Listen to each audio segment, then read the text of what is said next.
Hello students, good morning, जय हिंद। मैं Vipin sir और जीव का केमिस्ट्री क्लासेस में आपका एक बार फिर से स्वागत है।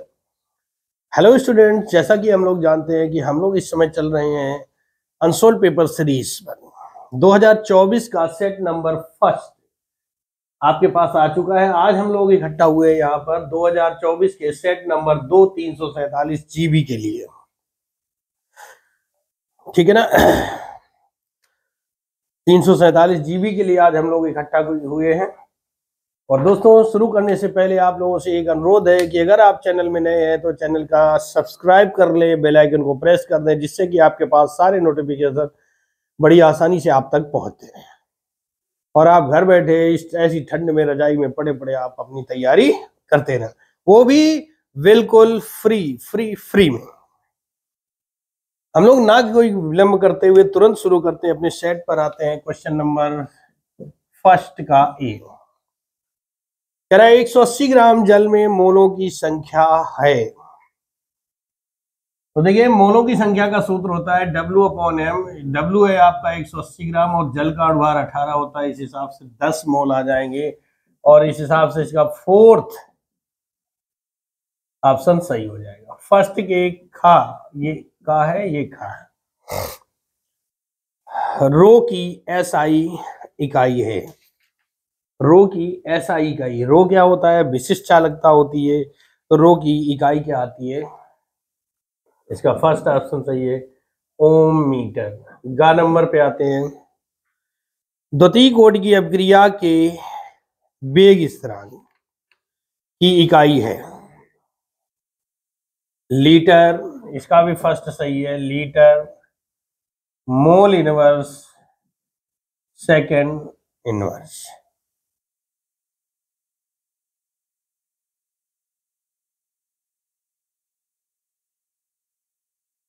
CrC2O4 का होल थ्राइस 3 माइनस, तो जो पहले का घा है इसमें भैया ऑप्शन दिए गए हैं, 0 है, 1 है, 2 है, 3 ऑप्शन है, बट इसकी जो समन्वय संख्या आएगी वो इनमें से कोई नहीं होगी। इसकी समन्वय संख्या 6 आती है, इस हिसाब से ऑप्शन गलत है, ठीक है। और जो अंगा नंबर है उसमें चलते हैं। RMgX तथा जल अभिक्रिया से बनता है। RMgX और जल की अगर अभिक्रिया करवाते हैं तो एल्केन बनता है, मतलब कि RH। और ये ऑप्शन है आपका सेकेंड वाला। कैसे होगा, RMgX प्लस जल HOH, जीरो मार्क बन जाएगा RH प्लस MgOH और X। 2 डिग्री एमीन है, इसका चा का थर्ड ऑप्शन सही है, RRNH 2 डिग्री एमीन। दूसरे का क्या कह रहा है, मोलरता तथा मोललता में उदाहरण सहित विभेद कीजिए। तो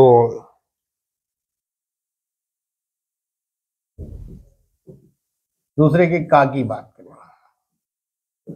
मोलरता।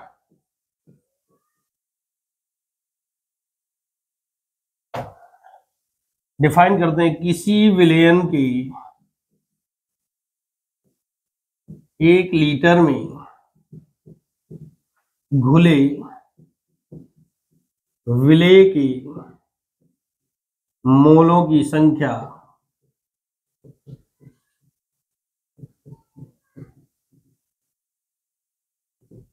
उस विलयन की मोलरता कहलाती है।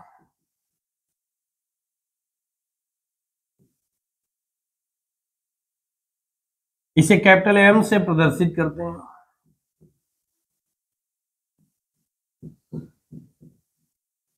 इसका मात्रक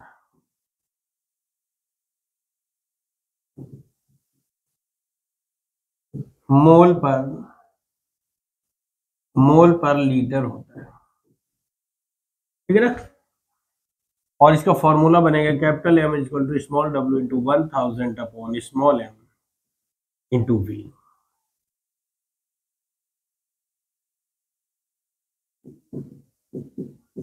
मोललता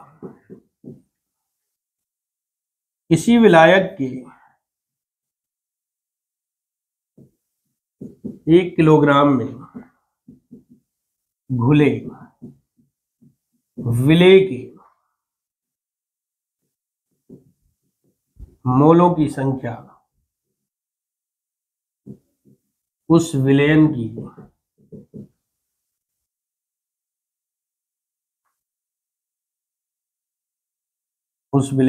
मोललता कहलाती है।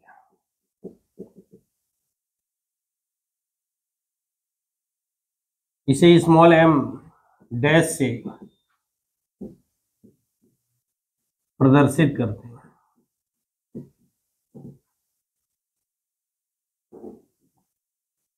इसका मात्रक मोल पर केजी होता है।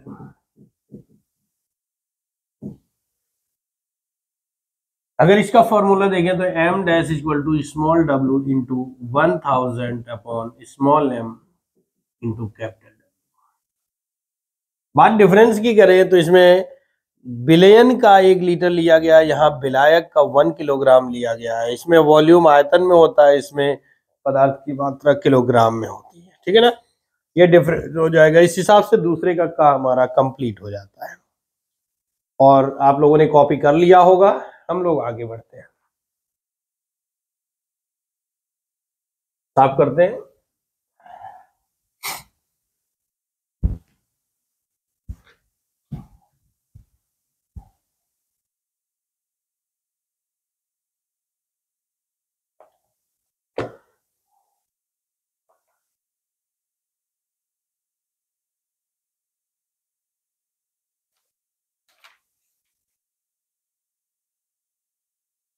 दूसरे का खा, सेकंड क्वेश्चन का खा नंबर है।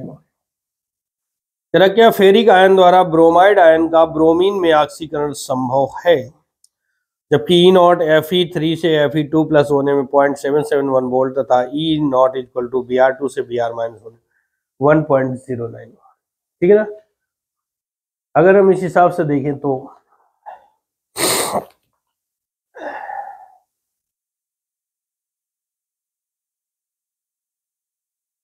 सवाल में जो दिया गया है वो ई नॉट Fe3 पॉजिटिव से Fe2 पॉजिटिव होने के लिए 0.771 वोल्ट है और ई नॉट Br2 से Br माइनस 1.09 वोल्ट है। ठीक है। इस हिसाब से अगर हम बात करें तो इसके लिए क्या करना होगा, जो रिएक्शन बनेगी वो होगी Fe3 positive plus Br negative Fe2 plus Br2 half Br, ये रिएक्शन बनेगी। इस हिसाब से केवल 1 इलेक्ट्रॉन का ट्रांसफर हो रहा है और E nought cell is equal to होता है E nought cathode minus E nought anode. ठीक है। अब इस हिसाब से अगर हम वैल्यू रखते हैं तो क्या आ जाएगा, 0.771 वोल्ट माइनस 1.09 इक्वल टू, अगर माइनस करते हैं तो जो माइनस करने के बाद आएगी वैल्यू माइनस 0.319 माइनस 0.319 ये वोल्ट आ रही है। वैल्यू चूंकि माइनस में आ रही है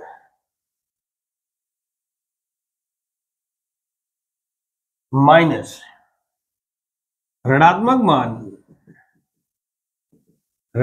मान यह दर्शाता है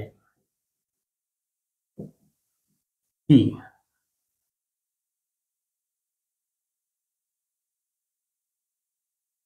Fe3 पॉजिटिव आयन द्वारा ब्रोमीन का ऑक्सीकरण Br माइनस में नहीं होगा। ये है।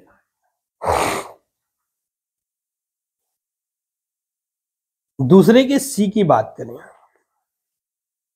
गा नंबर, किसी अपक्रिया के वेग स्थिरांक से आपको वेग स्थिरांक को समझाना है।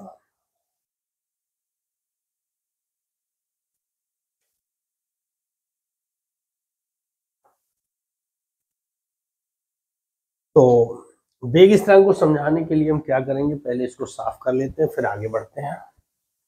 आप लोगों ने कॉपी कर लिया होगा, कंटिन्यू आप हमारे चैनल पर बने रहिए, आपको बहुत से सॉल्यूशन मिलेंगे। वेग स्थिरांक सीधे डेफिनेट करते हैं। किसी भी रासायनिक अपक्रिया के लिए, किसी भी रासायनिक अभिक्रिया के लिए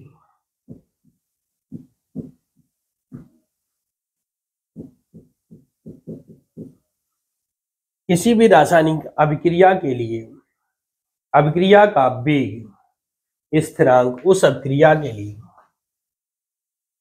अभिक्रिया का वेग स्थिरांक अभिक्रिया का वेग स्थिरांक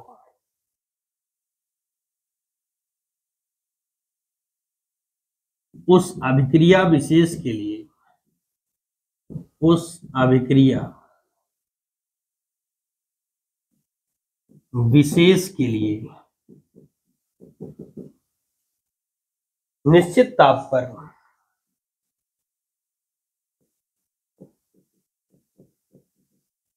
विशिष्ट स्थिरांक होता है।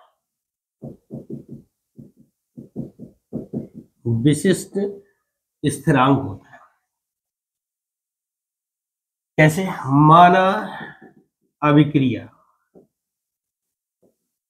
ए एरोमार्ग पदार्थ, कोई पदार्थ ए है जो अभिकारक का काम कर रहा है और वो कन्वर्ट हो जाता है उत्पाद में, यानी पदार्थ में परिवर्तित हो जाता है। तो इस हिसाब से अगर हम देखें, माना कि हमने प्रारंभ में इसके ए मोल ले लिए, तो इधर बना होगा 0 मोल, क्योंकि हमने अभिक्रिया होने का समय नहीं दिया है। अगर हम देखें टी समय पर, क्या ले लेते हैं, टी समय दे दिया अभिक्रिया होने के लिए, तो मान लो कि x मोल बन जाते हैं, तो शेष मात्रा कितनी होगी, a माइनस एक्स मोल बची हुई होगी। द्रव्यानुपाती क्रिया के नियम से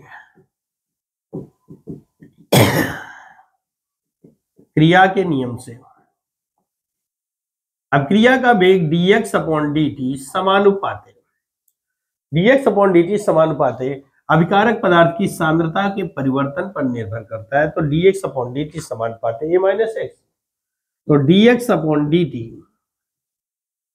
equal to k a minus x, ये हो जाएगा।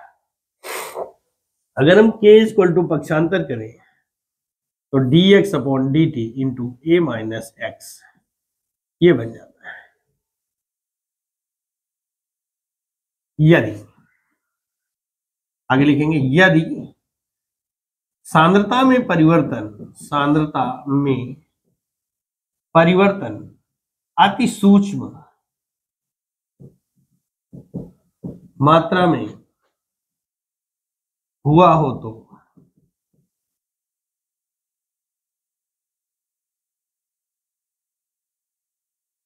यदि सांद्रता में परिवर्तन अति सूक्ष्म मात्रा में हुआ हो तो a माइनस एक्स के स्थान पर 1 रखने पर तो हो जाएगा k equal to dx upon dt into 1, यानी k इक्वल टू क्या हो जाएगा, dx अपॉन dt, ये बन जाएगा। इस हिसाब से अगर हम इसका मात्रक देखें तो मात्रक क्या निकल के आएगा, मोल पर लीटर सेकेंड, ये बन जाएगा। तो ये हमारा दूसरे का घा कंप्लीट हो जाता है। अब हम दूसरे के घा की ओर चलते हैं। दूसरे का घा आप लोग तब तक कॉपी करिए, हम लोग आगे चलते हैं दूसरे के घा।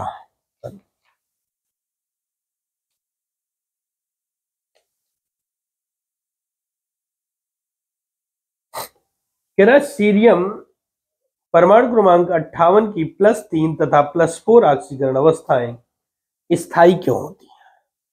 तो आप लोगों ने अब कॉपी कर लिया होगा। हम लोग आगे बढ़ते हैं, इसको साफ करते हैं और आगे चलते हैं।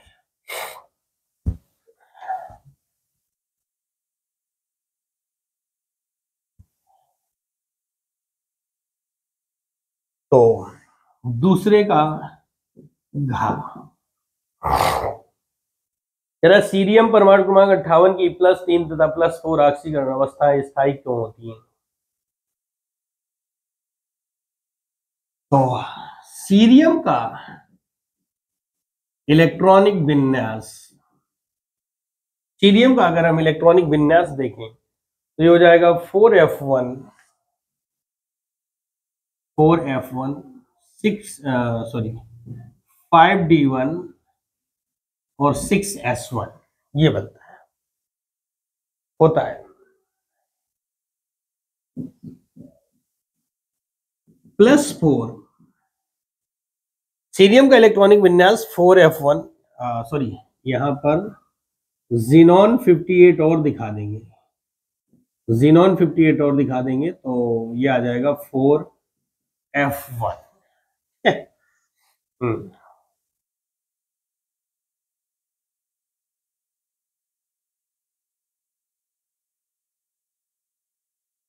एक कम हो रहा है 6s2, ठीक है। +4 ऑक्सीकरण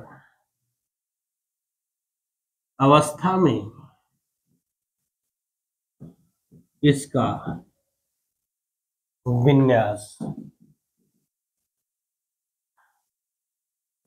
Xc58 और ये हो जाएगा 4f0 5d0 और 6s0 होगा। क्योंकि इसको 4 इलेक्ट्रॉन डोनेट करने हैं तो 2 इससे जाएंगे, 3 इससे और चौथा इससे जाएगा, मतलब ये सब क्या हो जाएंगे, 0 हो जाएंगे। अब 0 होने का मतलब है कि बचा कितना, जीनोन के इक्वल, 58 के इक्वल बचा। 58 के इक्वल के बचने के कारण, ठीक है, 58, ठीक है, जीनोन का 54, ठीक है, या 54 बचता है। 54 का मतलब हुआ कि ये एक स्टेबल कॉन्फ़िगरेशन, अर्थात इसका ऑक्टेट कंप्लीट होता है, जो कि एक अक्रिय गैस के समान है। भाई जीनोन कैसा है, अक्रिय गैस होता है, और विन्यास हमारा क्या बचा है, ये सब 0 होने के बाद अक्रिय गैस के समान ही बचता है। जबकि +3 ऑक्सीकरण अवस्था, जबकि +3 ऑक्सीकरण अवस्था, इसकी ऑक्सीकरण अवस्था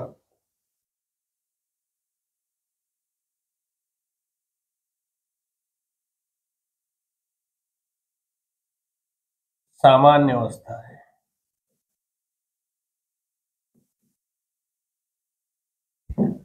सामान्य अवस्था, अतः दोनों अवस्थाएं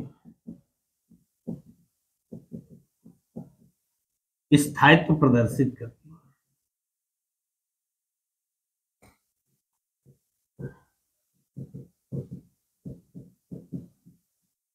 चलिए, इस हिसाब से क्वेश्चन नंबर 2 हमारा कंप्लीट हो गया, और अब हम लोग आगे बढ़ने वाले हैं क्वेश्चन नंबर 3। क्वेश्चन नंबर 3 क्या कह रहा है, क्वेश्चन नंबर 3 का कहना है भैया कि समन्वय संख्या को एक उदाहरण द्वारा समझाइए, ठीक है ना। तो थर्ड का समन्वय संख्या, इसे उपसय संयोजन संख्या भी बोलते हैं।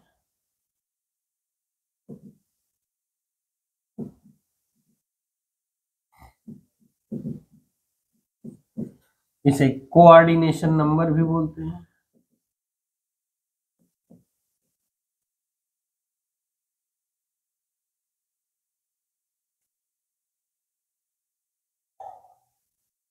समन्वय संख्या को एक उदाहरण द्वारा स्पष्ट कीजिए।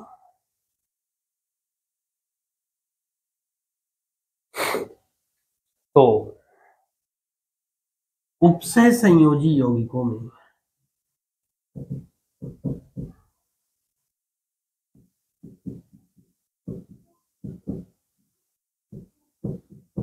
उपसय संयोजी यौगिकों में केंद्रीय धातु परमाणु, केंद्रीय धातु परमाणु लिगेंड के साथ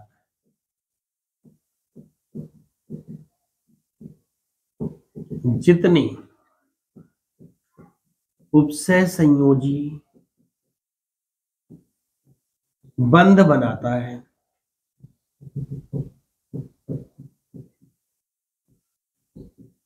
उनकी संख्या ही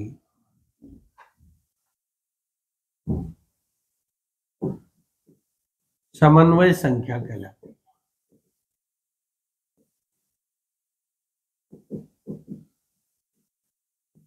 समन्वय संख्या कहलाती है। फॉर एग्जाम्पल जैसे K4FeCN का होल 6 में Fe की समन्वय संख्या 6 है। वो भी कैसे, आइए देख लेते हैं। Fe हमारा सेंटर पे होगा, CN CN CN CN CN 6 उपसय संयोजी बंध बनेंगे। K जो है यहाँ 4 माइनस और ये हो जाएगा 4K प्लस। तो यहाँ कितने उपसय संयोजी बंध बन रहे हैं? 6 बन रहे हैं। उस हिसाब से K4FeCN के होल 6 में Fe की समन्वय संख्या 6 होगी, है ना। तीसरे के खा की बात की जाए, आप लोग इसको कॉपी करो। हम लोग बहुत जल्द स्पीड में चलते हैं और बहुत जल्द अपना काम करना है। क्वेश्चन कहा गया है प्राथमिक, द्वितीयक तथा तृतीयक बेंजिल एल्कोहलों की संरचना सूत्र दी। तो देखो तीसरे का खा,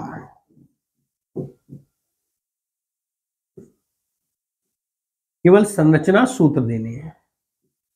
तो CH2OH आपको पता है, और नहीं पता तो पता कर लो कि प्राथमिक एल्कोहल का सामान्य सूत्र CH2OH होता है, द्वितीयक का CHOH होता है, तृतीयक का COH होता है। यहाँ R R R, ये R और ये R, और यहाँ पर केवल एक R। तो ये हमारा प्राथमिक बेंजिल एल्कोहल है। अगर हम बात करें दूसरे की, तो ये हो जाएगा क्या, CHOH और CH3 जोड़ेंगे। ठीक है, 2 R हो जाएंगे, एक R का काम ये करेगा, एक R का काम ये करेगा, द्वितीयक एल्कोहल बन जाएगा। ठीक है, अब हम बात करते हैं तृतीयक की। तो तृतीयक क्या बनने वाला है उसको देख लेते हैं। CH3 C CH3 और OH, ये हमारा द्वितीयक एल्कोहल हो गया, द्वितीयक बेंजिल एल्कोहल, और ये हमारा तृतीयक बेंजिल एल्कोहल हो गया। इस हिसाब से हमारा यानी तीसरे का हमारा यहां से ऐसे है और तीसरे का खा हमारा ये वाला हो गया। तो इस तरह से इस पेज पर 3 क्वेश्चन हो चुके हैं। हम लोग आगे बढ़ने वाले हैं तीसरे के गा पर।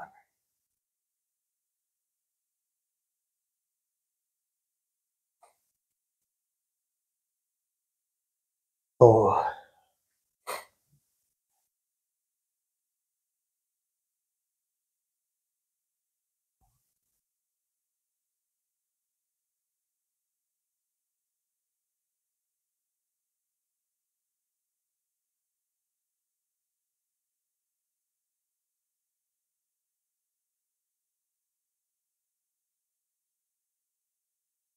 तीसरे का गा कह रहा है एल्कोहलों के क्वथनांक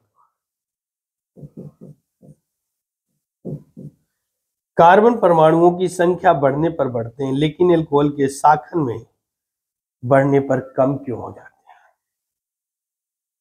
हैं। एल्कोहलों में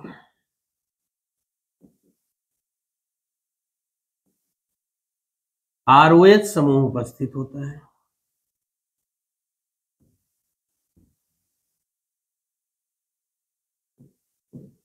उपस्थित होता है तथा R का मान बढ़ने पर, R का मान बढ़ना मतलब कार्बन परमाणुओं की संख्या बढ़ने पर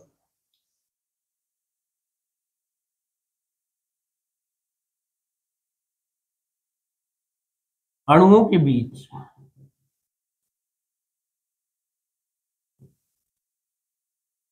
लगने वाला आकर्षण बल प्रभावी हो जाता है।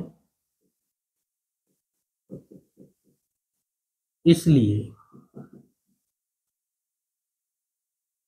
इनके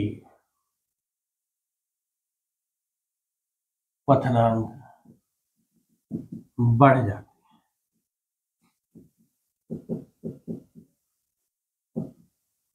परंतु अल्कोहलों के शाखन पर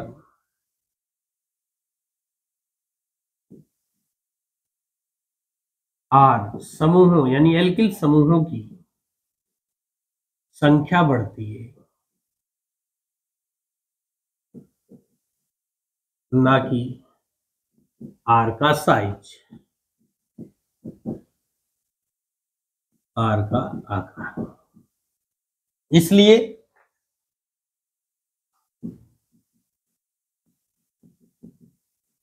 इनके क्वथनांक घटते जाते हैं। तो तीसरे का घा भी हम लोगों ने कंप्लीट कर लिया है। तीसरे के घा पर चलते हैं। जरा आरएनए पर संक्षिप्त टिप्पणी लिखिए।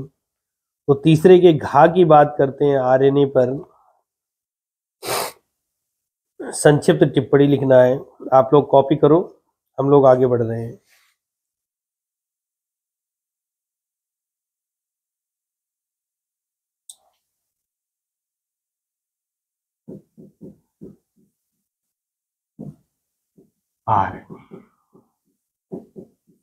आरएनए इस पर हमको टिप्पणी करना है।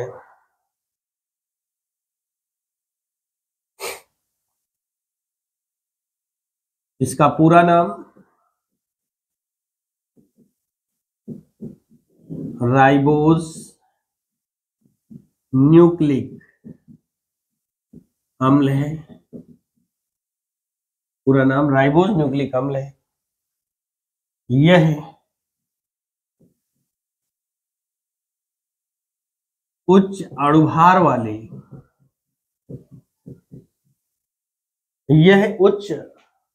वाले पॉलीन्यूक्लियोटाइड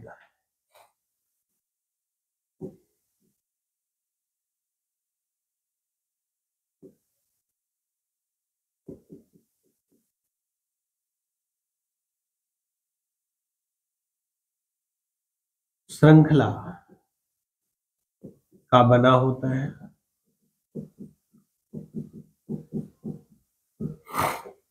उच्च अणुभार वाले पॉलीन्यूक्लियोटाइड श्रृंखला का बना होता है।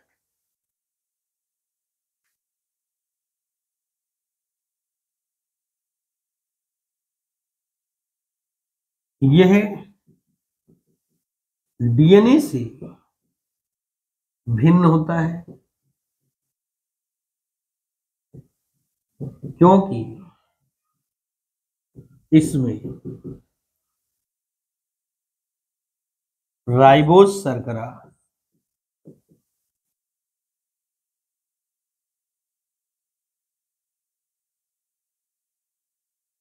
होती है तथा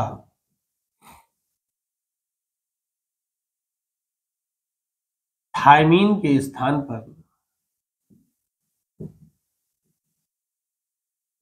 पर यूरेसिल नाइट्रोजिनस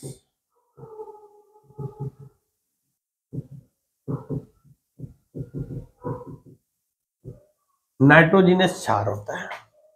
थायमीन के स्थान पर यूरेसिल नाइट्रोजिनस क्षार होता है, इसलिए डीएनए में से ये थोड़ा सा डिफरेंस होता है। यह एक पॉलीन्यूक्लियोटाइड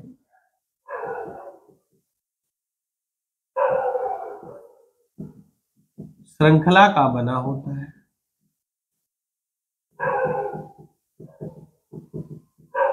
यह एक पॉलीन्यूक्लियोटाइड श्रृंखला का बना होता है।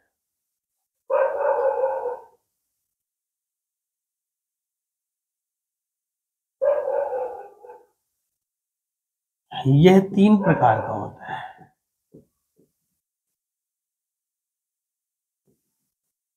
Number 1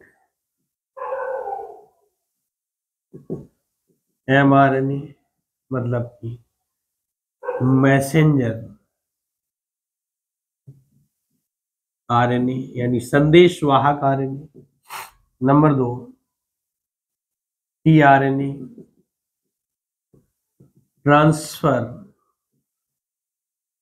RNA. और तीसरा है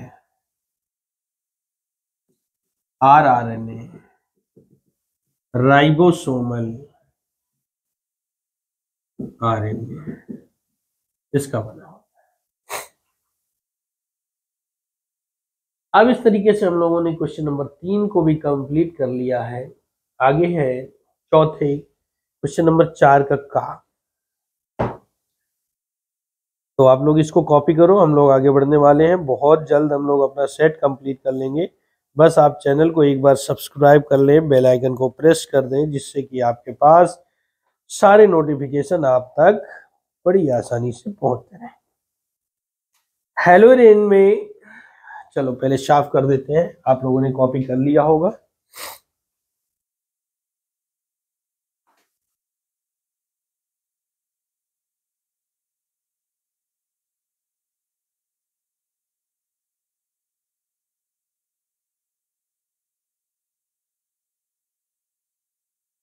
हेलोरेन में इलेक्ट्रॉन रागी प्रतिस्थापन अभिक्रिया की क्रियाविधि समझाइए।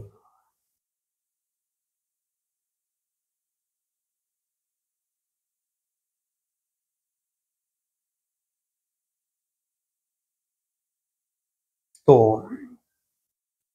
उदाहरण की सही सहायता से समझाइए, ठीक है।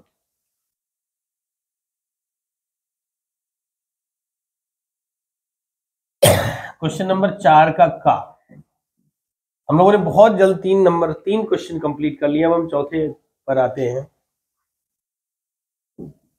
इलेक्ट्रॉन रागी प्रतिस्थापन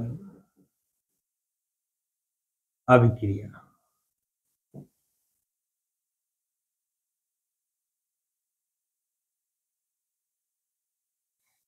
जब हेलोएरिन के वलय के हाइड्रोजन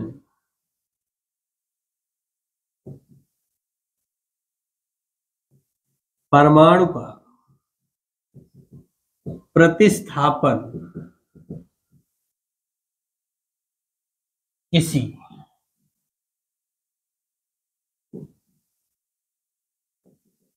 इलेक्ट्रॉन रागी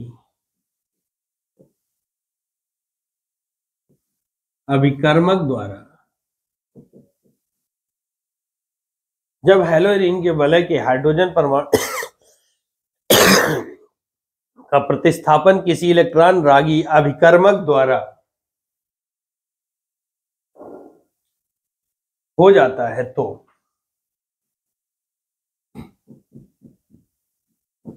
तो इसे इलेक्ट्रॉन रागी प्रतिस्थापन अभिक्रिया कहते हैं। फॉर एग्जाम्पल,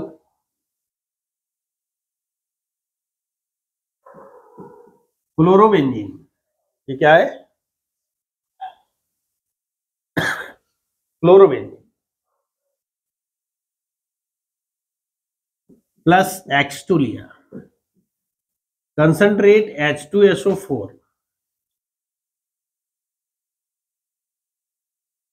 या छोड़ो, केवल ऐसे ही कराते हैं। Cl, Cl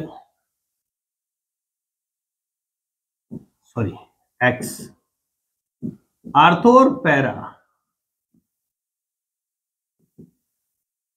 प्रतिस्थापी बनते हैं। आर्थो और पैरा प्रतिस्थापी कहते हैं, इलेक्ट्रॉन प्रतिस्थापन अभिक्रिया कहते हैं। एग्जाम्पल में number 1 सल्फोनीकरण,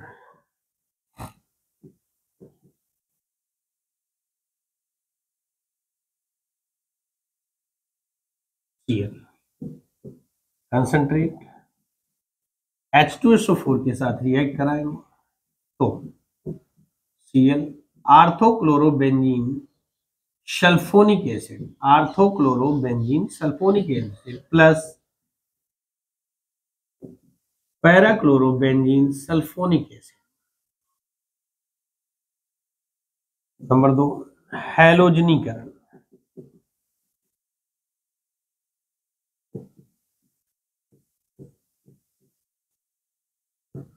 Cl plus Cl2 ortho dichlorobenzene और पैरा डाइक्लोरोबेंजीन प्राप्त होता है।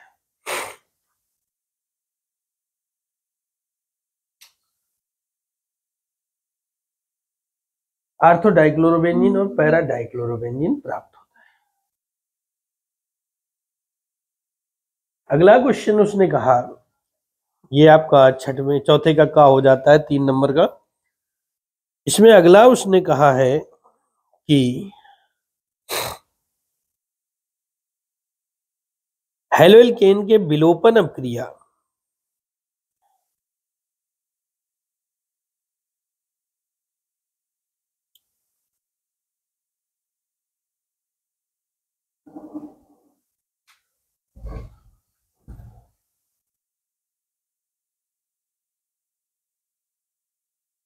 इस अभिक्रिया में हैलोएल्केन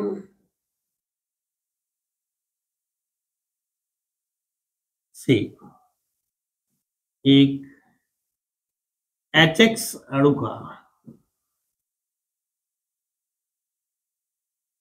विलोपन हो जाता है और एल्कीन बनती है, और एल्कीन बनती है।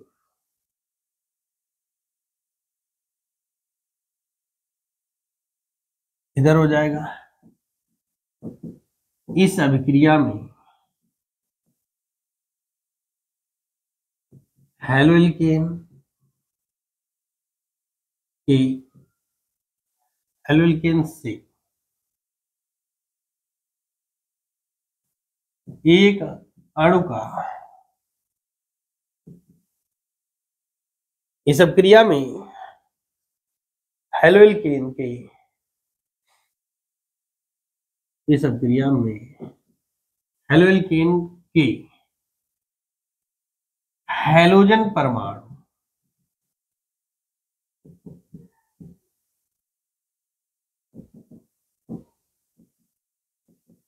का प्रतिस्थापन किसी नाभिक रागी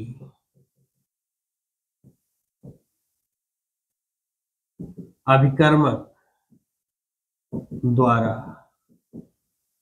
हो जाता है, किसी नाभिक रागी अभिकर्मक द्वारा हो जाता है।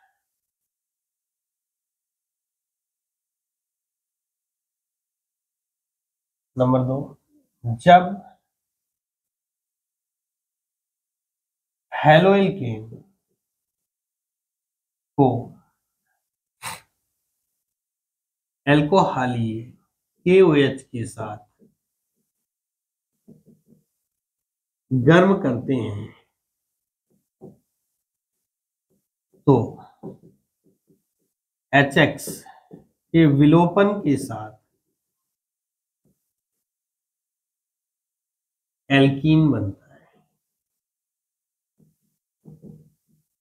HX के विलोपन के साथ एल्कीन बनता है। For example CH3 CH2 CH2Br alcohol KOH CH3 CH double bond CH2 minus KBr minus H2, ये एल्कीन बनता है। और उधर क्या लिखेंगे कि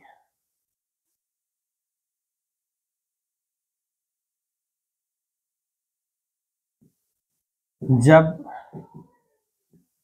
हैलोएल्केन नाभिक रागी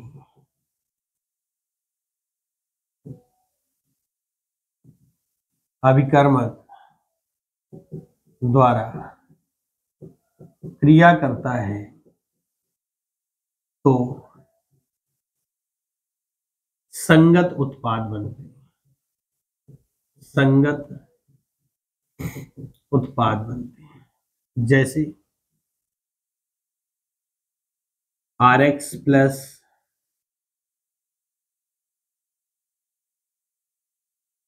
चलो यही एग्जाम्पल लेते हैं, CH3 CH2 CH2Br plus KOH aqueous solution, तो इतना निकल जाएगा और बनेगा क्या, CH3 CH2 CH2OH एल्कोहल बन जाता है, माइनस KBr।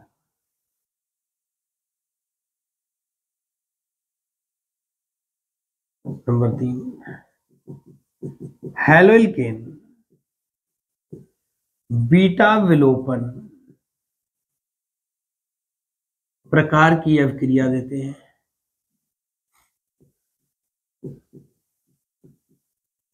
जबकि प्रतिस्थापन अभिक्रिया में क्या होता है, यह SN1 व SN2 दोनों प्रकार की अभिक्रिया है।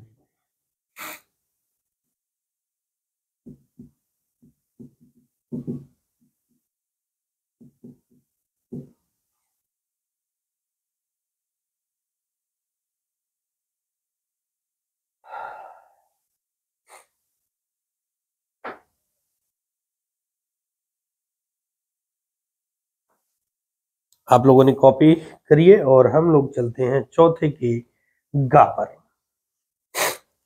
तो नोट हो गया होगा, आगे बढ़ते हैं।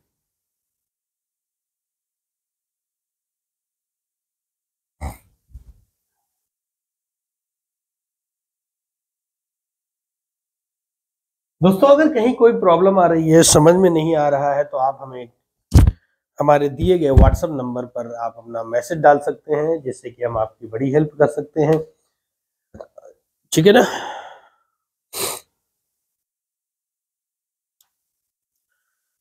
आगे आता है भैया चौथे का गा, कह रहा फिनॉल को निम्नलिखित से प्राप्त करने की क्रिया का रासायनिक समीकरण लिखिए। तो चौथे का ये गा है, हमको फिनॉल बनाना है। क्या बनाना है, फिनॉल। किससे बनना है, नंबर 1 है क्लोरोबेंजीन से। तो हेडिंग हम डालेंगे क्लोरोबेंजीन से और फिनॉल को प्राप्त करेंगे। तो देखिए क्लोरोबेंजीन को हम NaOH के साथ 623 केल्विन पर हीट करेंगे तो पहले सोडियम फिनॉक्साइड बनता है। क्या बनता है, सोडियम फिनॉक्साइड। अगर देखें तो बैलेंस करने के लिए माइनस Cl निकल जाएगा। सोडियम फिनॉक्साइड का पुनः अम्लीकरण, एसिडिफाइड का अगर करते हैं, अम्लीकृत करते हैं, तो हमें OH यानी कि अब माइनस का NaCl बाहर हो जाएगा और ये हमें फिनॉल ऑब्टेन होगा। नंबर 2 पर क्या कह रहा है, नंबर 2 पर उसने कहा है एनिलीन से बनाना है। क्या करना है, एनिलीन, एनिलीन से NH2, इसको रिएक्ट कराते हैं सोडियम नाइट्राइड प्लस HCl के साथ, तो डाइएजोनियम साल्ट बनता है N2 प्लस Cl माइनस, ये बेंजीन डाइएजोनियम क्लोराइड बन जाता है। इसका जल अपघटन कराने पर फिनॉल ऑप्टेन OH ये बनता है। तीसरा पूछा गया बेंजीन से, थर्ड नंबर है बेंजीन से। तो बेंजीन से हम कैसे फिनॉल को बनाएंगे, आइए देखते हैं।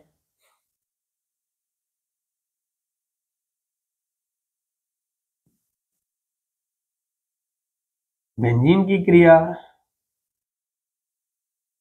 H2S2O7 सधूम सल्फ्यूरिक अम्ल होता है से अगर हम कराते हैं तो बेंजीन सल्फोनिक एसिड प्राप्त होता है। बेंजीन सल्फोनिक एसिड प्राप्त होता है जिसको NaOH के साथ अभिकृत कराने पर, NaOH के साथ अभिकृत कराने पर फिनॉल प्राप्त हो जाएगा OH।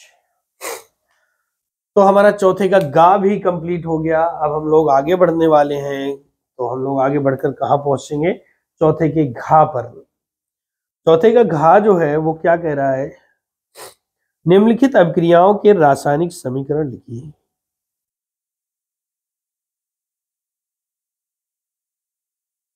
है ना, निम्नलिखित अभिक्रियाओं के केवल रासायनिक समीकरण उसने पूछा है और भाषा को नहीं पूछा, तो हम लोग भाषण नहीं देंगे।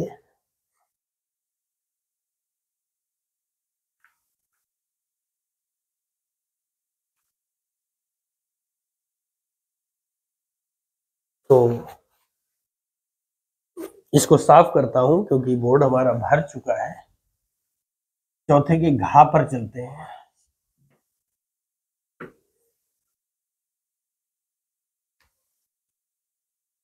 चौथे का घा का पहला रोजेनमुंड अपचयन। रोजेनमुंड अपचयन की अभिक्रिया का समीकरण लिखना है। रोजेनमुंड अपचयन, रोजेनमुंड अपचयन अभिक्रिया का समीकरण लिखना है हमको। तो इसमें हम लोग क्या लिखते हैं कि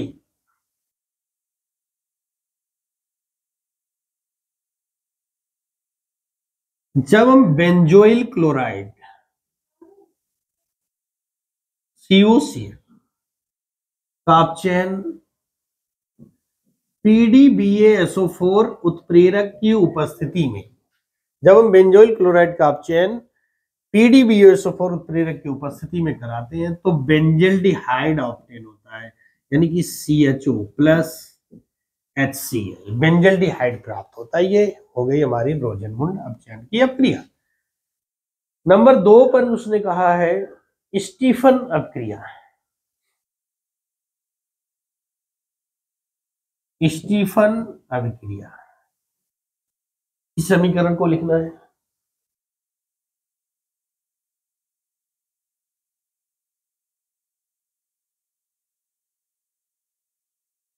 तो जब हम किसी एल्किल साइनाइड, ठीक है ना, जब हम किसी एल्किल साइनाइड का अपचयन SNO2 और HCl के साथ, जब हम किसी एल्किल साइनाइड का अपचयन SNO2 और HCl के साथ कराते हैं तो RCH double bond NH, RCH double bond NH, HCl obtain होता है। और RCH NH single bond HCl, अब इसका अगर हम हाइड्रोलाइसिस एसिड की प्रेजेंस में करवाते हैं, ठीक है ना, इसकी प्रेजेंस में, एसिड की प्रेजेंस में करवाते हैं तो एल्डिहाइड बनता है, यानी RCHO प्लस NH4Cl, NH4Cl ये बनता है। और तीसरा हमारा जो बना, तो तीसरी रिएक्शन गटरमैन कोच अभिक्रिया, गटरमैन कोच अभिक्रिया। गटरमैन कोच अभिक्रिया हमें देना है। तो अगर हम बेंजीन को इसको CO प्लस HCl के साथ, बेंजीन को CO प्लस HCl के साथ निर्जल AlCl3 की उपस्थिति में अभिकृत कराते हैं तो बेंजल्डिहाइड ऑब्टेन होता है, बेंजल्डिहाइड बनता है। तो ये तीनों अब क्रियाओं के समीकरण हो जाते हैं। चौथे का घा भी कंप्लीट हो जाता है। अब आगे हम लोग पांचवें के का पर चलते हैं। ठीक है, तो आप लोगों ने कॉपी कर लिया होगा, और अगर कॉपी हो गया है तो हम लोग आगे बढ़ने वाले हैं बहुत ही जल्द, क्योंकि 4 क्वेश्चन होने का मतलब है कि अभी तक हम आधे पेपर पर नहीं पहुंचे।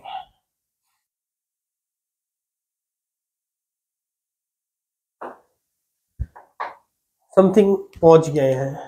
34 नंबर का पेपर हम लोग सॉल्व कर चुके हैं। पांचवें का जरा मोलर चालकता को समझाइए। ठीक है, मोलर चालकता को समझाइए। तो मोलर चालकता की हमको परिभाषा, यानी मोलर चालकता को हमें डिफाइन करना होगा।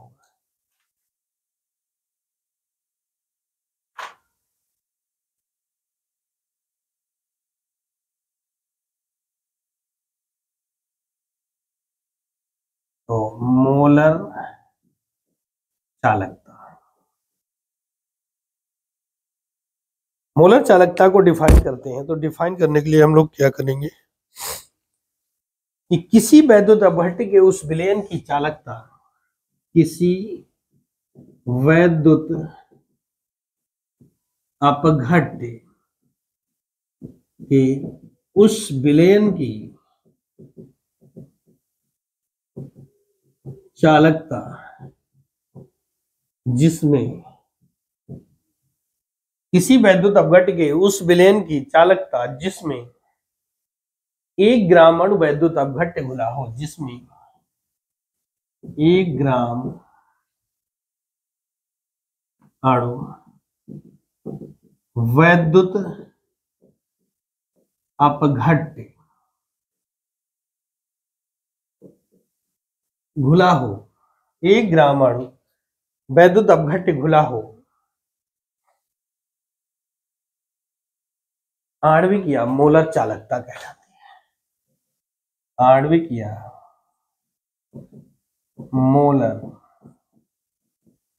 चालकता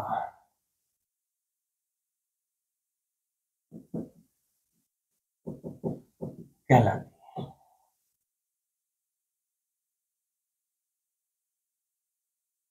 इसे म्यू से प्रदर्शित करते हैं।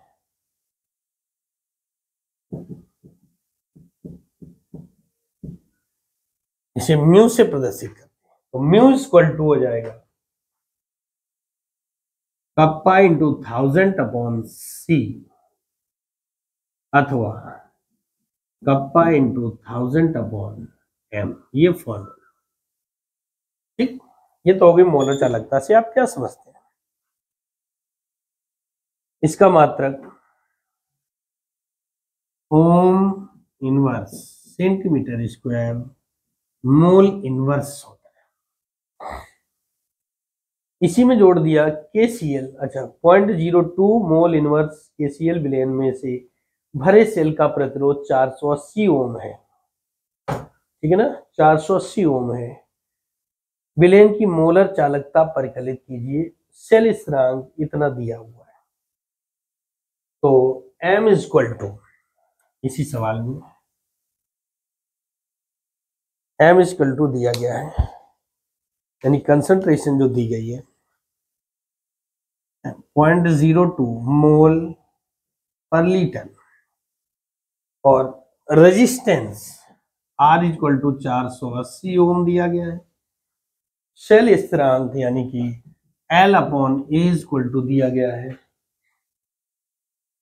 1.29 सेंटीमीटर इनवर्स, ये दिया गया है। हमसे क्या पूछा जा रहा है, मोलर चालकता को परिकलित कीजिए। म्यू इक्वल टू क्वेश्चन, तो म्यू इक्वल टू हम लोग क्या करते हैं, डायरेक्ट लगा देते हैं, mu equal to kappa into 1000 upon M, क्योंकि मोलर दी गई है। तो कप्पा कैसे आएगा भाई, पहले कप्पा निकालना होगा, है ना, तो इसको बाद में लगाएंगे, पहले कप्पा फाइंड करते हैं। तो कप्पा इक्वल टू होगा 1 upon R into L upon A, 1 upon R into L upon A. तो 1 upon 480 into L upon A की वैल्यू है 1.29। अब अगर इसको हम सॉल्व करते हैं तो हमारा आंसर आएगा 0.0026875, 0.0026875 क्या होगी, ohm inverse centimetre square mole inverse, ये आ जाता है। अब हम म्यू फाइंड करेंगे, mu equal to kappa into 1000 upon M. तो कप्पा की वैल्यू आ गई 0.0026875 इंटू 1000 अपॉन एम जो है हमारा 0.02 है, 0.02 है। तो 0.02 का मतलब हुआ कि यहाँ से अगर हम पॉइंट हटाते हैं तो 2 जीरो इंक्रीज हो जाएंगे, तो इस हिसाब से आएगा 26875 और 3 और 2 5 जीरो बन जाएंगे, अपॉन का 2 हो जाएगा,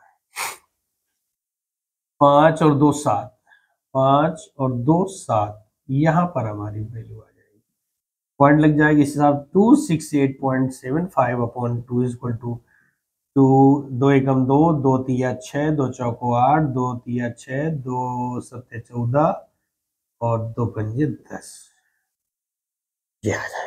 सॉरी, ये सॉरी गलती हो गई, ये तो मैंने म्यू का मात्रक लिख दिया, कप्पा का मात्रक ये नहीं होगा, सॉरी। हाँ ठीक है, तो 134.75, ठीक है, ये आ जाएगा ओम inverse centimetre square mole inverse, ये हो जाएगा।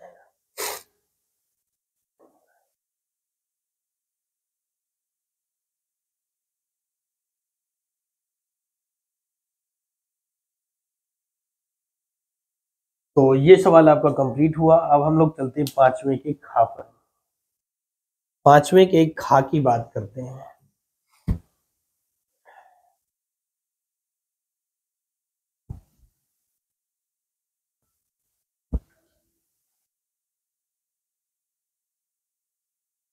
पांचवें के खा में कह रहा है प्रथम कोड की अपक्रिया को समझाइए। प्रथम कोड की अपक्रिया के लिए के बराबर इतना दिया हुआ है, अर्धायुकाल की गणना करना है। 5 का खा 4 नंबर का क्वेश्चन है। हेडिंग डालेंगे प्रथम कोड की अभिक्रिया।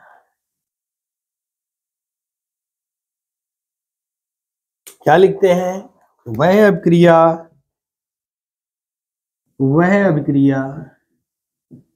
जिसकी दर, वह अभिक्रिया जिसकी दर अभिकारक पदार्थ की, वह अभिक्रिया जिसकी दर अभिकारक पदार्थ की सांद्रता के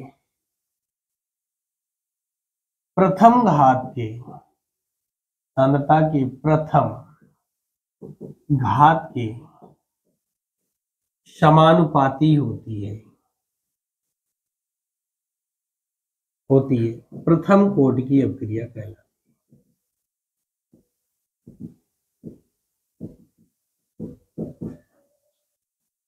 अभिक्रिया कहलाती है। फॉर एग्जाम्पल देखें तो CH3COO C2H5 plus H2O ethyl acetate है या फिर कह दें एस्टर है, इसका जल अपघटन करवाएंगे तो CH3COOH प्लस C2H5OH। अब इसी में आगे सवाल जोड़ दिया गया है, कह रहा है कि प्रथम कोड की अपक्रिया के लिए वेग स्थिरांक k का मान 5 into k equal to 5.5 into 10 के पावर -14 सेकेंड इनवर्स अर्धआयुकाल की गणना करना है। T half is equal to question mark है, आपको पता है k is equal to 0.693 upon T half होता है, हमको टी हाफ फाइंड करना है तो 0.693 अपॉन k हो जाएगा, तो पॉइंट का 693 अपॉन k की वैल्यू 5.5 इंटू 10 की पावर -14 ऊपर जाएगा तो पॉइंट का 693 इंटू 10 की पावर माइनस प्लस के 14 हो जाएंगे और 5.5 आ जाएगा। ठीक है, इसका अगर हम डिवाइड करते हैं 5 पॉइंट तो 0.126 ये आ जाएगा 0.126 इंटू 10 की पावर माइनस 10 की पावर 14, जिसे हम 1.26 इंटू 10 की पावर 13 सेकेंड्स लिख सकते हैं। ये हमारा आंसर हो जाएगा। पांचवें का गा कह रहा है लैंथेनाइड आकुंचन को स्पष्ट रूप से व्याख्या कीजिए तथा कारण बताइए कि संक्रमण तत्वों के अनेक यौगिक रंगीन होते हैं क्यों।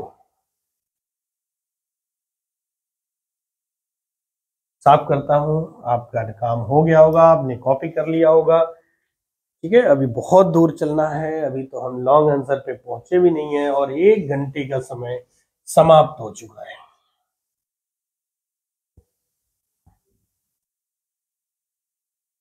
तो पांचवें का गा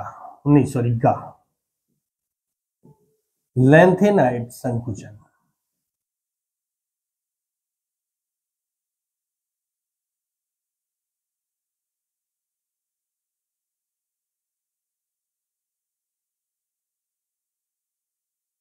लैंथेनाइड संकुचन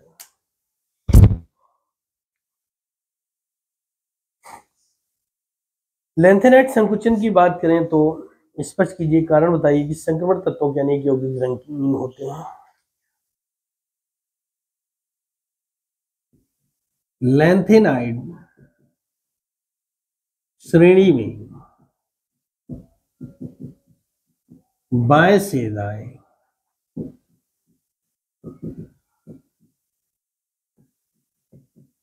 चलने पर परमाणु क्रमांक में वृद्धि के साथ साथ परमाणु क्रमांक में वृद्धि के साथ साथ परमाणु त्रिज्या एवं आयनिक त्रिज्या घटती है, क्योंकि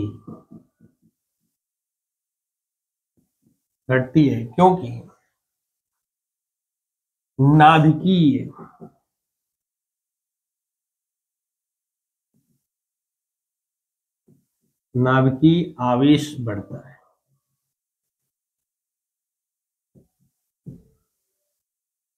फलस्वरूप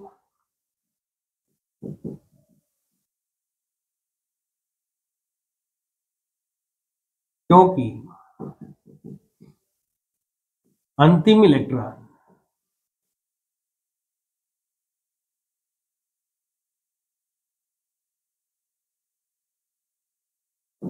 फोर एफ कोश में प्रवेश करता है, फलस्वरूप आकर्षण बल बढ़ता है।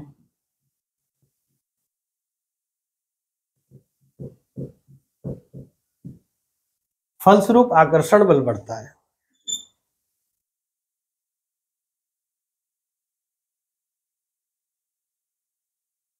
फलस्वरूप आकर्षण बल बढ़ता है, जिसके कारण लैंथेनाइड तत्वों का आकार क्रमशः घटता जाता है,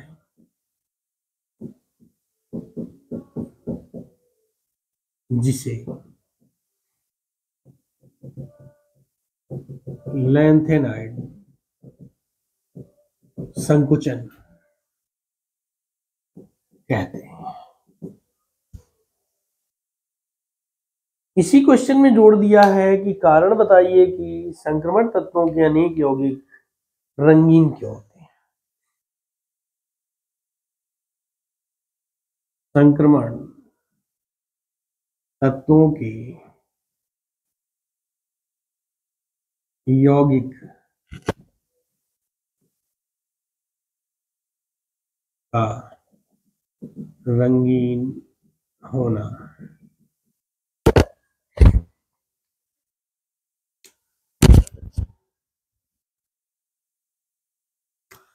रंगीन होना संक्रमण तत्वों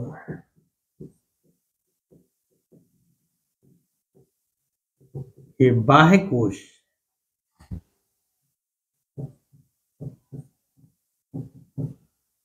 कोश में अयुग्मित इलेक्ट्रॉन उपस्थित होते हैं।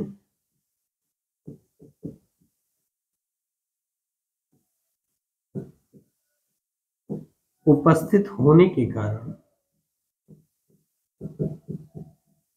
संक्रमण तत्वों के बाह्य कोश में अयुग्मित इलेक्ट्रॉन उपस्थित होने के कारण यह रंगीन यौगिक बनाते हैं।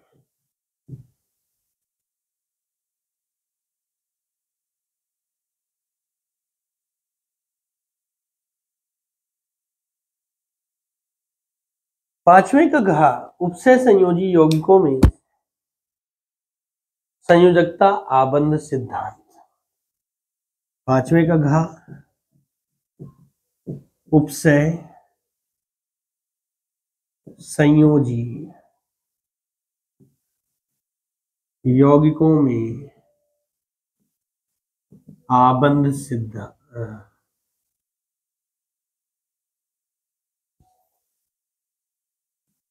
संयोजकता आबंध सिद्धांत, शॉर्ट में वीबीटी कहते हैं, वैलेंस बॉन्ड थ्योरी। ये एक लॉन्ग क्वेश्चन है, थ्योरेटिकल क्वेश्चन है। इसमें से हमको 8 से 10 पॉइंट लिखने होते हैं। तो अगर हम इसको लिखेंगे तो कम से कम हमारा 2 बार बोर्ड भर जाएगा। तो इस क्वेश्चन का आंसर आपके चैप्टर नंबर 5 पर प्रेजेंट है। और अगर आपके पास इसका आंसर नहीं है तो आप हमें इस नंबर पर अपना नाम, डिस्ट्रिक्ट नेम व्हाट्सएप कर दीजिए, हम आपको इसका आंसर भेज देंगे। ठीक है ना। इसको लिख पाना थोड़ा सा पॉसिबल नहीं हो रहा है क्योंकि बहुत ज्यादा लेंथी क्वेश्चन है, थ्योरेटिकल है, इसलिए इसको नहीं लिख पाएंगे। ठीक है। क्वेश्चन नंबर 6वें के का पर चलते हैं हम लोग।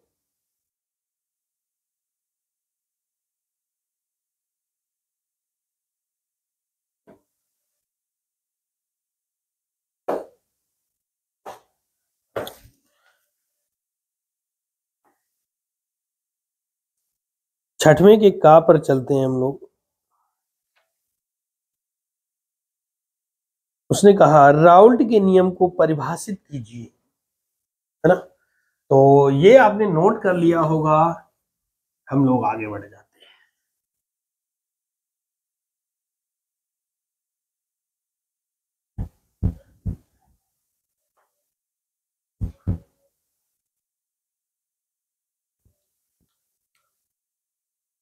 छठवें का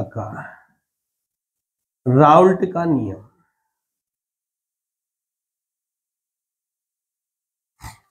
कहा जा रहा है छठवें का में कि राउल्ट के नियम को परिभाषित कीजिए, मूलद द्रव्यमान परिकलित करने का व्यंजक दीजिए। ठीक है।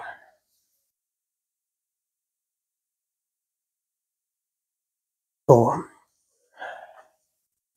इस नियम के अनुसार कॉमा, इन्वर्टेड कॉमा,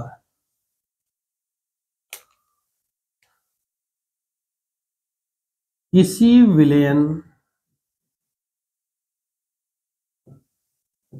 के वाष्प दाब में आपेक्षिक किसी विलय के वाष्प दाब में आपेक्षिक अवनमन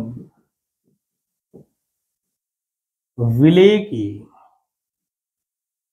मोल प्रभाज के बराबर होता है।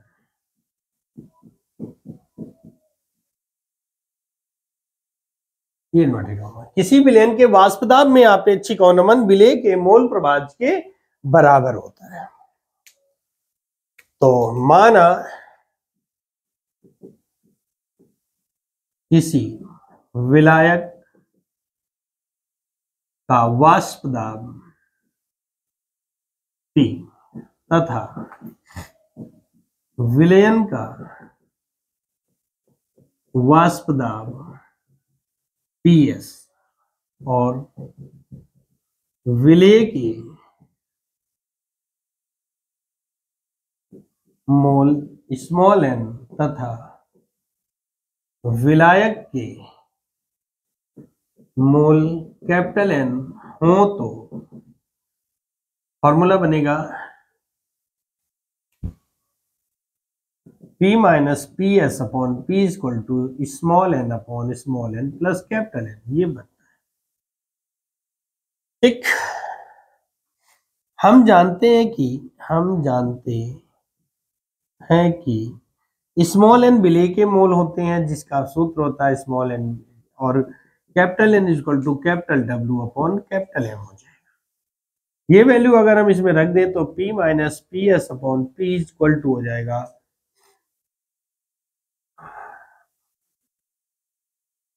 एक लाइन और साफ कर देते हैं, नहीं तो फिर वो बड़ा होता चला जाएगा। यदि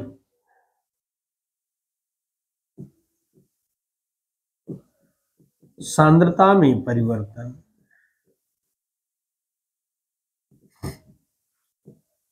अति सूक्ष्म मात्रा में हो तो small n is plus n equal to capital N।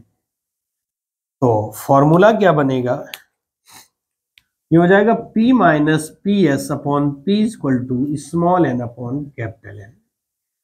अब लिखेंगे हम जानते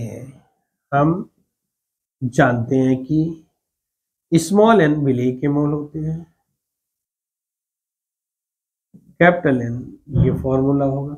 इन दोनों वैल्यू को अगर हम यहाँ पर फिर से रख दें तो P minus P S upon P equal to small w small m capital W upon capital M। तो P minus P S upon P equal to capital M small m into capital W। ये हमारा विलय के molar द्रव्यमान की गणना करने के लिए हो जाएगा। ठीक है, तो इस प्रकार से हम लोग छठवें का भी कंप्लीट कर चुके हैं। अब हम लोग आगे बढ़ेंगे। तो ये हो गया होगा, अब हम लोग आगे बढ़ते हैं।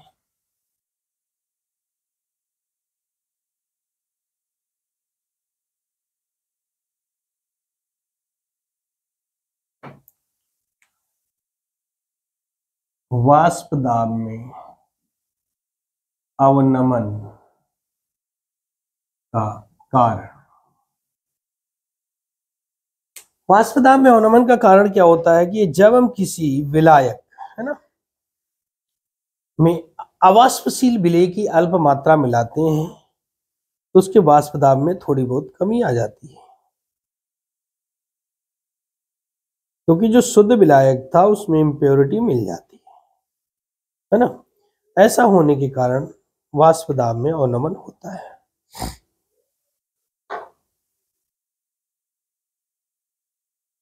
तो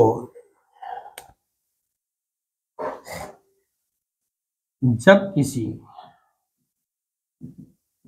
शुद्ध विलायक में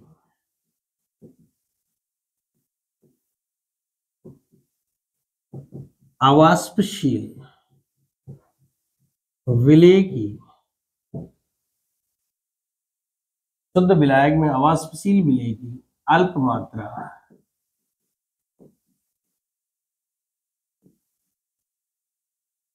मिलाते हैं तो जब किसी शुद्ध विलायक में अवाष्पशील विलेय की अल्प मात्रा मिलाते हैं तो उसके वाष्प दाब में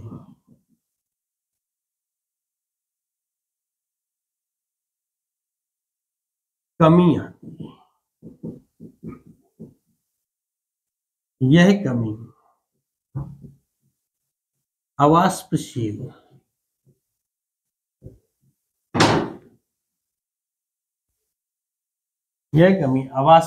विलेय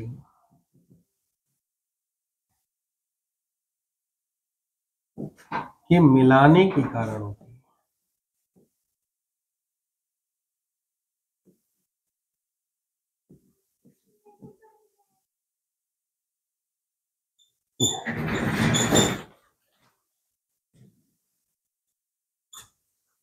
मिलाने के कारण होती है।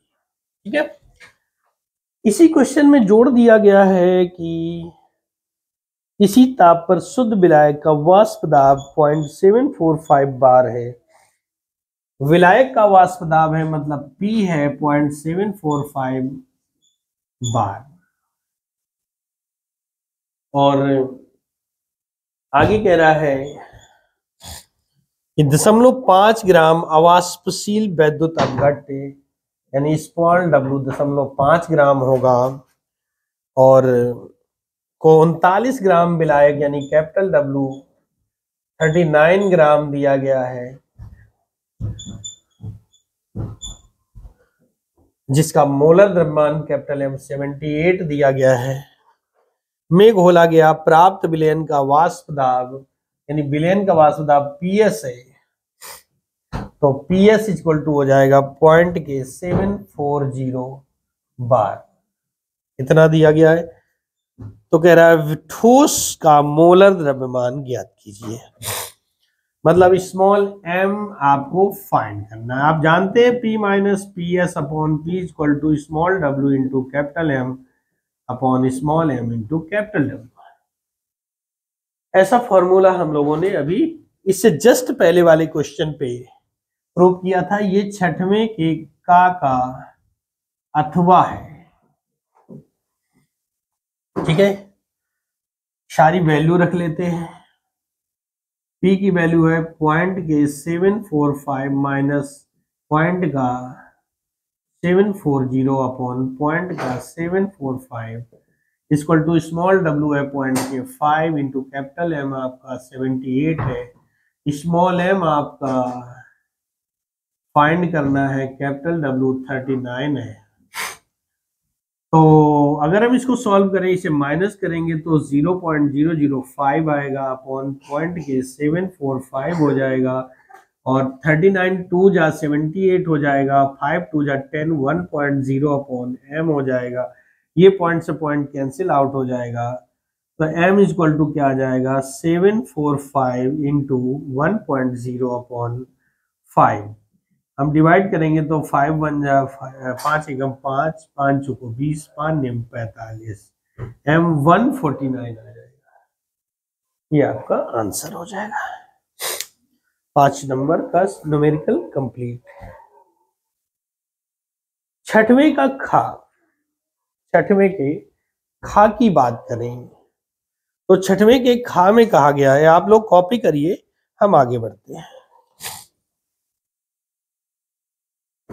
छठवें खा में कहा जा रहा है कि एल्डिहाइड के विरचन की 5 विधियों को लिखना है।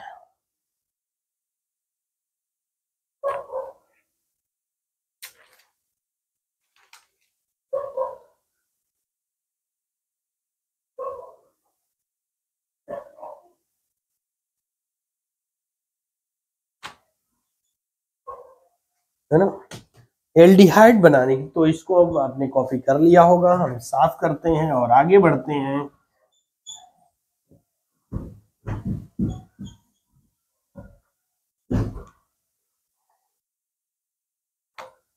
एल्डिहाइड के बनाने की विधि। छठवें का खा, एल्डिहाइड बनाने की विधियां। तो नंबर 1 पर लेते हैं कि एल्कोहलों के ऑक्सीकरण द्वारा, फॉर एग्जाम्पल RCH2OH, इसका ऑक्सीडेशन K2Cr2O7 प्लस H2SO4 के साथ अगर हम कराते हैं तो RCHO प्लस H2O बनता है। RCHO प्लस H2O बनता है। फॉर एग्जाम्पल अगर हम CS3CH2OH लेते हैं, सेम कंडीशन होगी, तो ये बना देगा CS3CHO प्लस H2O। ठीक है ना, ये हो जाएगा।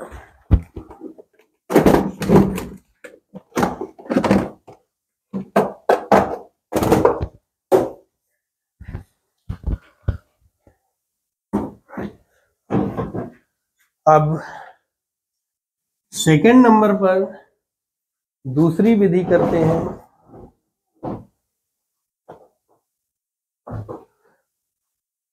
कैल्शियम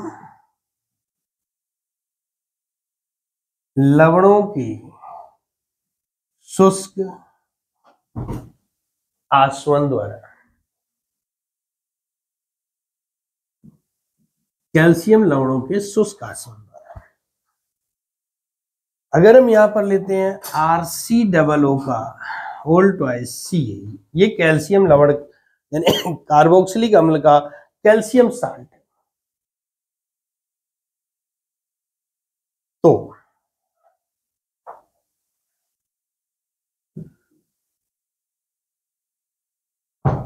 फिर एक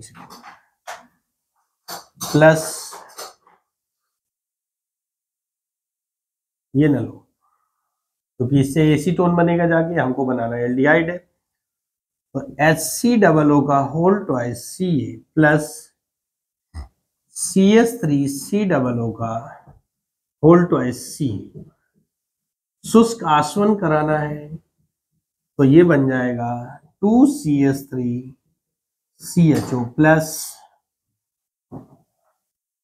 2CS3CHO प्लस 2CaCO3,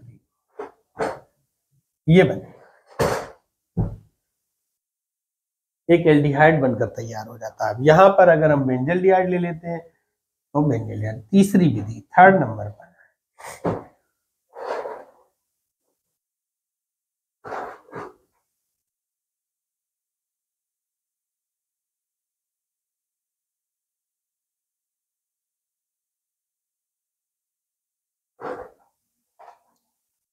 ग्रिगनार्ड अभिकर्मक द्वारा,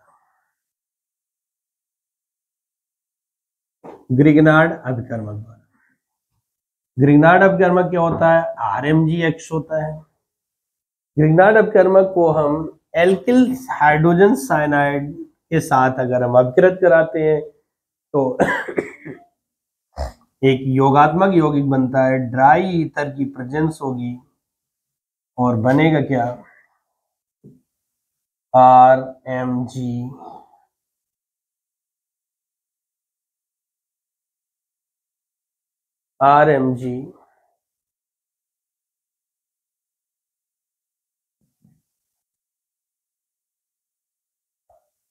गेट बन,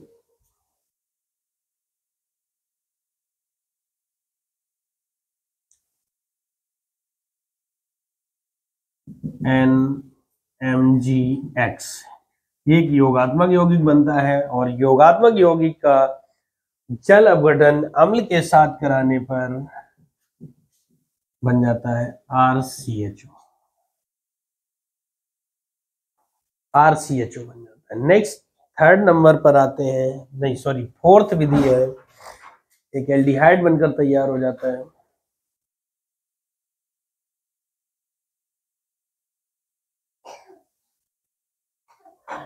गटरमैन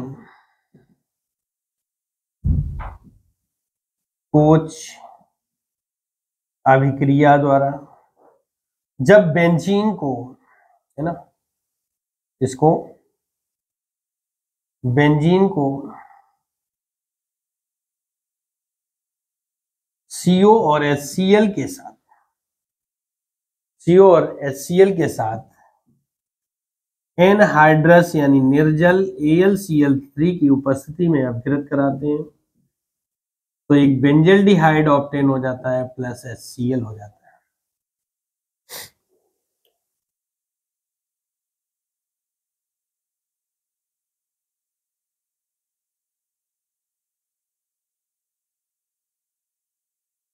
और पांचवी विधि में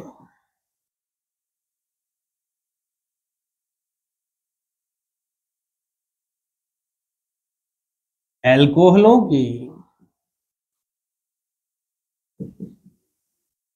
विहाइड्रोजनीकरण द्वारा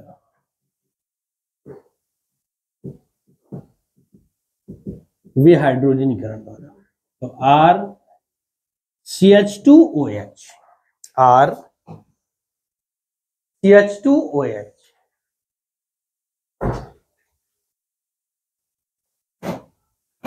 तो अगर हम इनका विहाइड्रो हैलोजनीकरण कराते हैं तो ये कैसे होता है, कॉपर Cu की प्रेजेंस पे 523 केल्विन पर हीट करने पर RCHO प्लस H2 निकल जाता और एक एल्डिहाइड बन जाता है।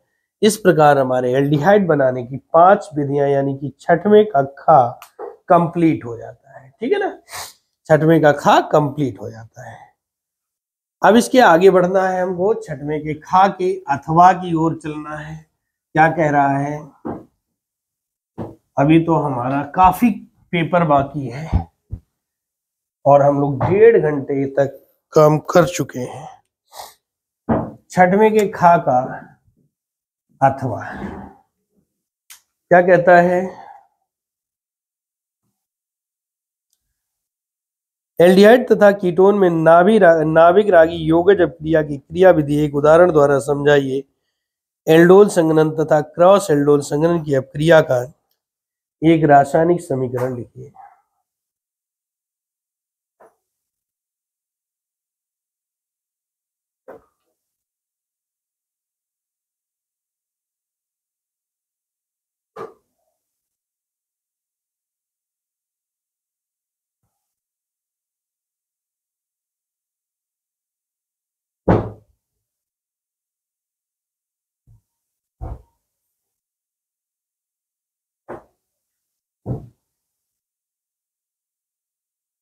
तो एल्डिहाइड में नाभिक रागी योगज अपक्रिया को अगर हम देखें तो देखिए, एल्डिहाइड का मतलब RC double bond O। Aldehyde का जो कार्बोनिल यौगिक है, कार्बन है, वो अपना एक इलेक्ट्रॉन इसको देता है RH, ये पॉजिटिव हो जाता है और ये निगेटिव हो जाता है। जब आपको पता है जब कोई एटम इलेक्ट्रॉन का दान करता है तो क्या होता है, वो धनायन बनाता है। क्या होता है, धनायन बनाता है। और जो इलेक्ट्रॉन को ग्रहण करता है वो ऋणायन बनाता है। तो एक काम करते हैं, इसको पहले एग्जाम्पल देते हैं आपको, तब आपकी समझ में ज्यादा आएगा। जैसे कि हमने इसको रिएक्ट करवा दिया HCN के साथ, तो ये बनेगा RHOH और CN, है ना। ये बना एल्किल साइनोहाइड्रिन,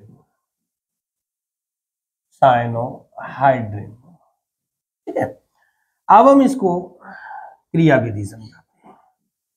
तो क्रिया विधि में क्या होगा कि RH कार्बन ने अपना एक इलेक्ट्रॉन इसको देगा और C पॉजिटिव पर आ जाएगा, O निगेटिव पर आ जाएगा।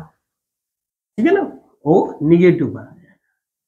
और जो हमारा अभिकर्मक है यानी कि HCN, वो ब्रेक डाउन होगा H प्लस CN माइनस। तो जो नाभिक रागी समूह है यानी CN है, वो किस पर अटैक कर देगा जाकर के, पॉजिटिव पर अटैक करेगा तो वो बना देगा RH डबल बॉन्ड हो, ये देगा प्लस HCN, ठीक है ना। तो जो CN समूह है यानी नाभिक रागी समूह है वो H प्लस हुआ, CN माइनस हुआ, तो CN कार्बन एटम से जुड़ जाएगा और H यहां पर आकर के जुड़ जाएगा, तो RHCOH और CN, ये योगात्मक अभिक्रिया दे देता है। और इसी प्रकार अगर हम कीटोन में लेते हैं, ये एल्डिहाइड का हो जाएगा। और इसके बाद अगर हम कीटोन लेते हैं तो कीटोन में क्या होता है,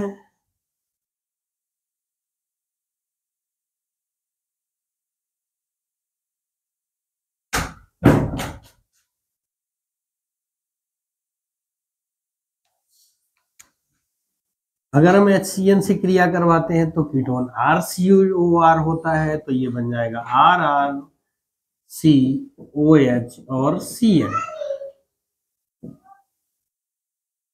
डाई एल्किल साइनोहाइड्रिन बन जाएगा, डाई एल्किल साइनोहाइड्रिन बन जाएगा। और अगर हम इसकी क्रियाविधि को बताएं तो सर्वप्रथम क्या होता है, जो एल्किल समूह है उसका कार्बन एटम एक इलेक्ट्रॉन को त्याग करके क्या करता है, धनायन बनाता है और ऑक्सीजन पे ऋणायन चार्ज आ जाता है। फिर जो हमारा HCN यानी अभिकर्मक है, अभिकर्मक ब्रेक डाउन होकर के CN माइनस बनाता है। तो जो नाभिक रागी है, ठीक है ना, नाभिक रागी यानी C प्लस O माइनस, अब इसके साथ अगर अटैक करेगा तो HCN क्या करेगा, CN कार्बन से जुड़ जाएगा आकर के और HO से जुड़ जाएगा, तो RRCOH और CN बना देगा।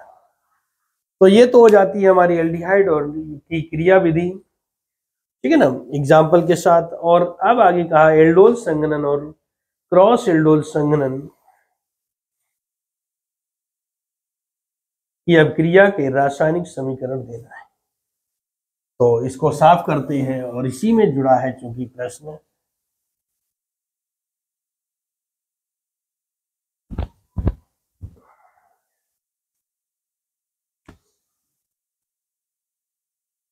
एल्डोल संघनन।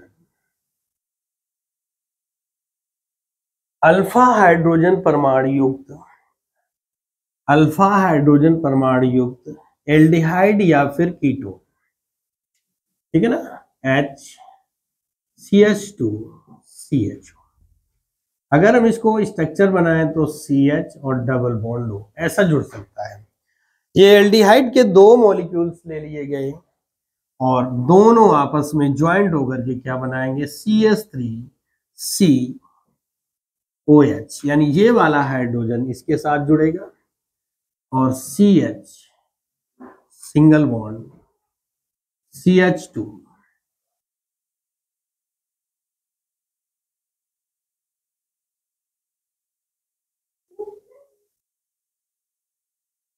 ये हमारा बनता है एल्डोल, ठीक है ना, ये एल्डिहाइड के साथ है। और अगर हम इसको दिखाएं क्रॉस एल्डोल संघनन,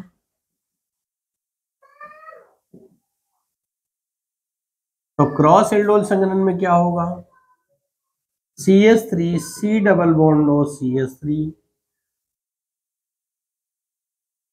CH, एक सेकेंड, एक एल्डिहाइड का लेंगे, दूसरा समूह हम कीटोन का लेंगे, तब जाकर बनता है क्या,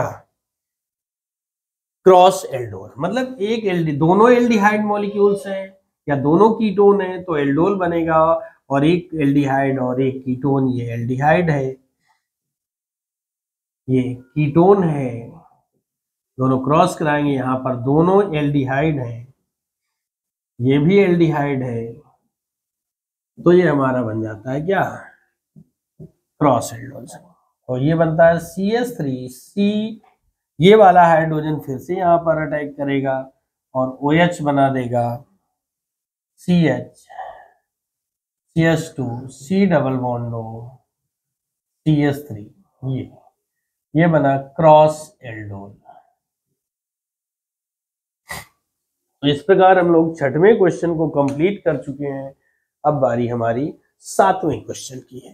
तो सातवां क्वेश्चन क्या कह रहा है, एरिलेमीन की अनुनादी संरचना लिखिए। एरिलेमीन क्षारकीय गुणों को क्यों प्रदर्शित करता है? नाइट्रो तथा नाइट्राइल यौगिकों से एरिलेमीन की विरचन की विधियां लिखिए। क्वेश्चन नंबर 7 को कंप्लीट करना है, ये आपने कॉपी कर ही लिया होगा। हम लोग आगे बढ़ जाते हैं। क्वेश्चन नंबर 7 का एरिल एमीन की अनुनादी संरचना। बहुत बड़ा पेपर बन रहा है। इससे पहले के जो सेट थे उनमें क्या था, कुछ सिलेबस छूटा हुआ था। तो देखिए क्या होता है, amine double bond NH2। NH2 में आपको पता है दो एकाकी एक एकाकी इलेक्ट्रॉन युग्म होता है। ये एकाकी इलेक्ट्रॉन युग्म यहां से चला और आर्थो पोजीशन पर अटैक करता है। तो क्या होता है कि ये डबल बॉन्ड NH2 हो जाएगा और यहाँ पे माइनस चार्ज आ जाएगा और इसका बॉन्ड स्ट्रक्चर ऐसा हो जाएगा। फिर ये आर्थो से चल के पैरा पर अटैक करेगा। तो जब पैरा पर अटैक करेगा तो डबल बॉन्ड NH2 और ये माइनस हो जाएगा, बॉन्ड स्ट्रक्चर ऐसा हो जाएगा। फिर ये यहां से मूव करता हुआ फिर आर्थो पर अटैक करता है। तो डबल बॉन्ड NH2 ये माइनस आ जाएगा और बॉन्ड स्ट्रक्चर कुछ ऐसा हो जाएगा। और यहां से ये फिर अपनी पोजीशन पर चला जाएगा तो सिंगल बॉन्ड NH2 एकाकी इलेक्ट्रॉन युग्म आ जाएगा और ये बन जाएगा। तो इस प्रकार से एरिलेमीन की ये अनुनादी संरचनाएं हो गई। आगे कहा गया एरिलेमीन क्षारीय गुण क्यों प्रदर्शित करता है?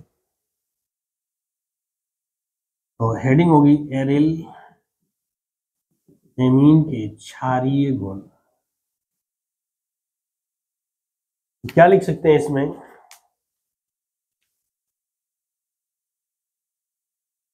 एरिलेमीन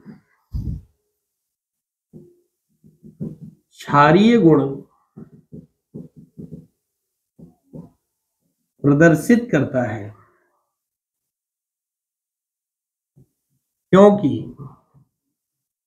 एरिलेमीन क्षारीय गुण प्रदर्शित करता है क्योंकि एरिलेमीन में नाइट्रोजन का, क्योंकि एरिलेमीन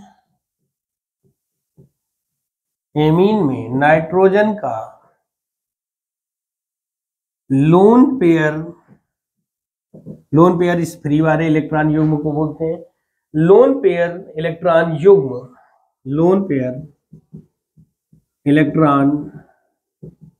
युग्म प्रोटॉन दान करता है, इलेक्ट्रॉन युग्म दान कर सकता है, अर्थात यह लुईस क्षार की भांति कार्य करता है। लुईस क्षार की भांति कार्य करता है, ये हो जाएगा। इसी में कह रहा है कि नाइट्रो तथा नाइट्राइल यौगिकों से एरिलेमीन के विरचन की अपक्रिया का रासायनिक समीकरण लिखिए।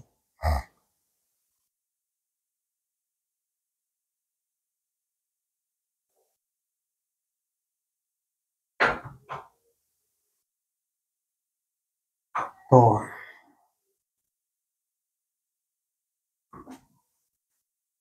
एरिलेमीन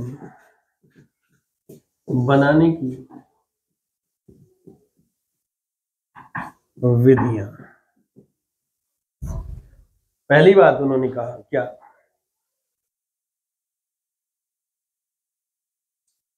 नाइट्रो,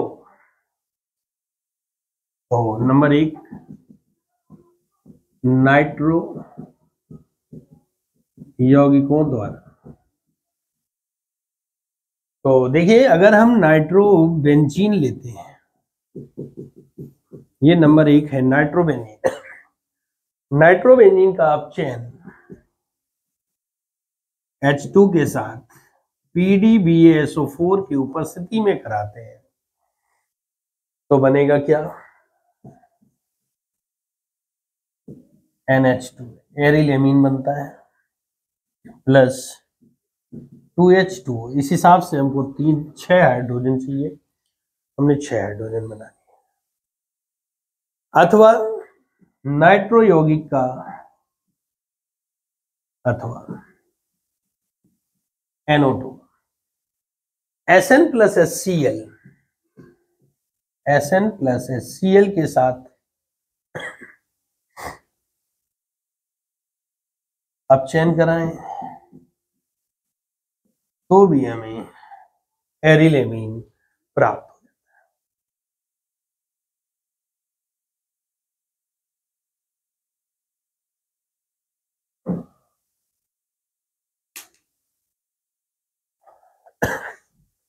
ये हो गया होगा, आगे बढ़ जाते हैं। अभी इसमें नाइट्राइल से बनाना रह गया है।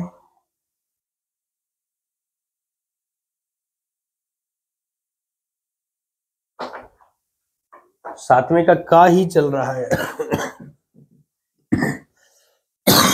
Sorry, nitriles. तो इसमें RCN ये हमारा नाइट्राइल हो जाता है।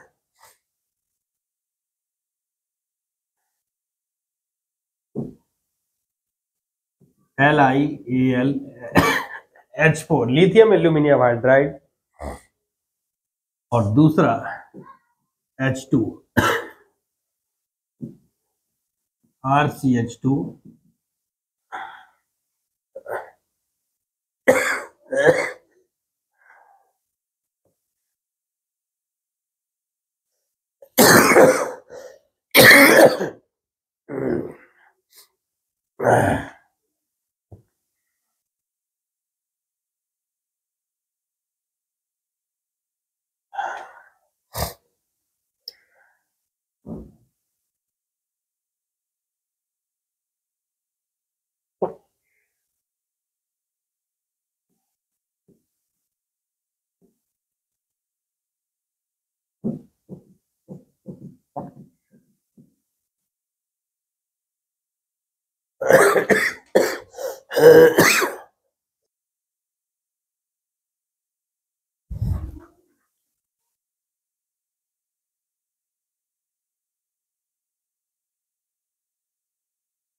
क्वेश्चन नंबर 7 के ए का अथवा, इसको साफ करते हैं।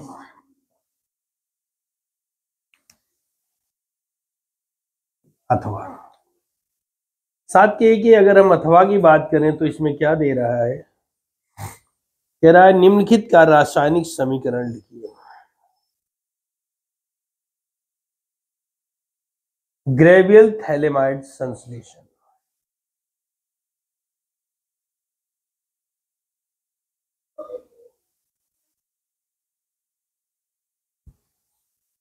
तो ग्रेवियल थैलेमाइड संश्लेषण कराना है।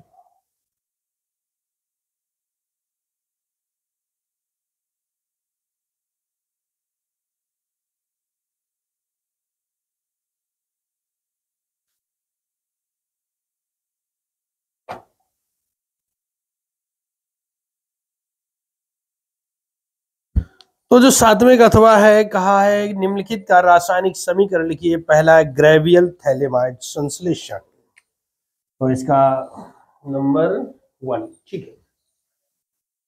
ग्रेवियल थैलेमाइड संश्लेषण, ग्रेवियल थैलेमाइड संश्लेषण। है ना। तो ग्रेविल थैलेमाइड संश्लेषण में क्या होता है, जब थैलेमाइड को, इसको जब थैलेमाइड को, यानी कि ऐसे शुरू करते हैं,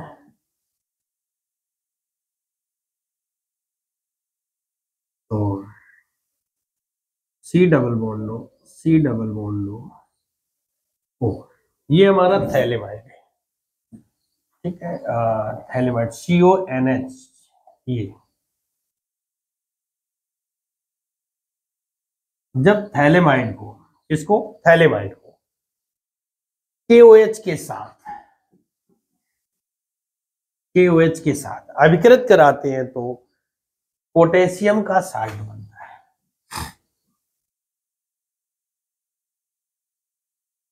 सी डबल बॉन्ड लो, सी डबल बॉन्ड लो, NK, और अगर हम इसको हेलोएल्केन RX या एल्किल हैलाइड के साथ अभिकृत करा देते हैं तो सी डबल बॉन्ड लो,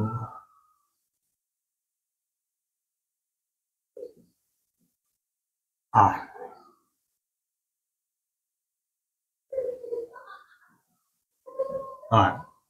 ये बन जाता है। और इसको, अरे सॉरी, N तो गायब हो गया, NR बनेगा, यहां से KX निकलेगा और यहां से H2O निकलेगा। अब इसको अगर हम NaOH के साथ अभिकृत करा देते हैं, एक्वस NaOH, तो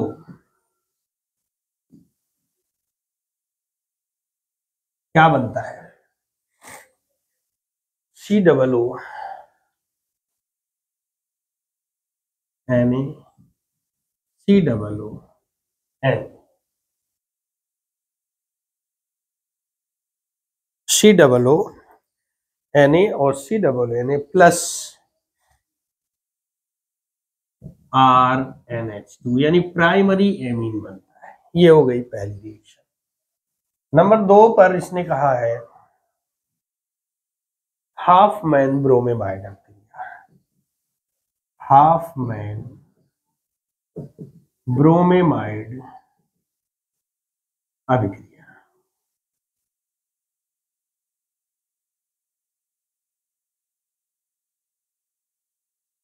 हाफ मैन ब्रोमेमाइड, तो जब किसी एमाइड को, है ना, ब्रोमीन, जब किसी एमाइड को ब्रोमीन तथा क्षार के साथ, जब किसी एमाइड को ब्रोमीन तथा क्षार के साथ अभिकृत कराते हैं, गर्म करते हैं, अभिकृत कराते हैं, तो जब किसी एमाइड को ब्रोमीन तथा क्षार के साथ अभिकृत कराते हैं तो प्राइमरी एमीन बनता है, मतलब कि RNH2 plus 2KBr plus K2CO3 plus oxygen के 5 हो गए, 3 निकल गए, प्लस 2H2,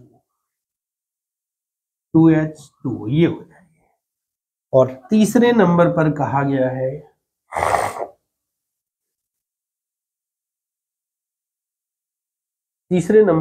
गया है कार्बिल एमीन अभिक्रिया,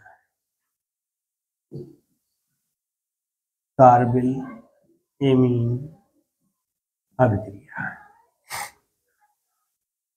तो जब किसी प्राथमिक एमीन को RCH2NH2, जब किसी प्राथमिक एमीन को क्लोरोफॉर्म तथा क्षार के साथ अभिकृत कराते हैं, जब किसी प्राथमिक एमीन को क्लोरोफॉर्म तथा क्षार के साथ अभिकृत कराते हैं तो देखो इतना पार्ट निकल जाएगा, ठीक है, और दुर्गंध युक्त एल्किल आइसोसाइनाइड बनता है, दुर्गंध युक्त आइसोसाइनाइड बनता है। तो RCH2NC ये बनता है, RCH2NC प्लस 3NaCl प्लस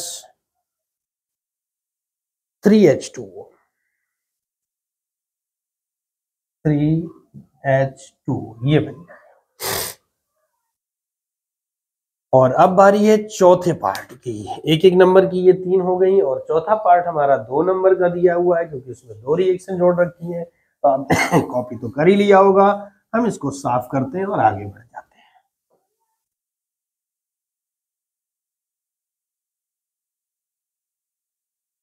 तो जो चौथा पार्ट है हमारा 7वें के का अथवा चल रहा है, अथवा का चौथा पार्ट, बेंजीन डाइअमोनियम क्लोराइड की फिनॉल के साथ युग्मन अभिक्रिया। बेंजीन डाइएजोनियम क्लोराइड की फिनॉल के साथ युग्मन अभिक्रिया। ठीक है, बेंजीन डाइएजोनियम क्लोराइड की फिनॉल के साथ युग्मन अभिक्रिया। तो अभी हम फिनॉल के साथ क्रिया करवा रहे हैं,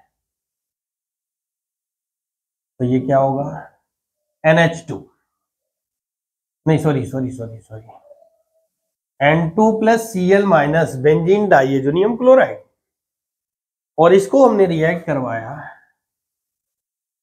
फिनॉल के साथ HOH। तो ये H जो है वो Cl के साथ निकल जाएगा।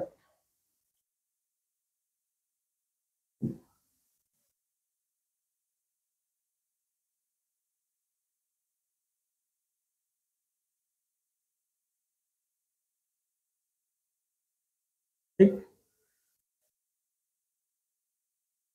And double bond N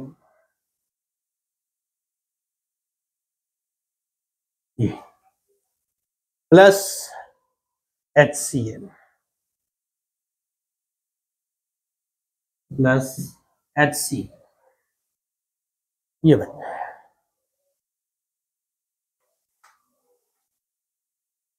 OH।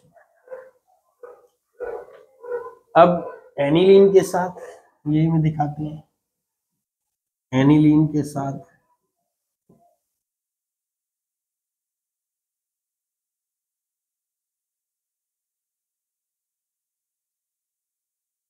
N2 plus Cl minus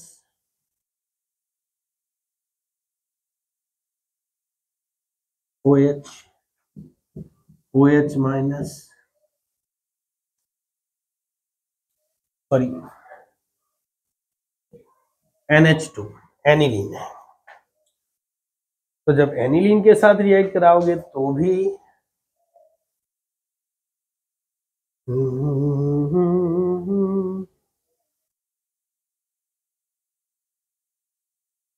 अच्छा, JOH तो छूट गया भैया, इसको तो लाना ही है। ठीक है, प्लस HCl। ठीक है, सॉरी वो इतना छूट रहा था।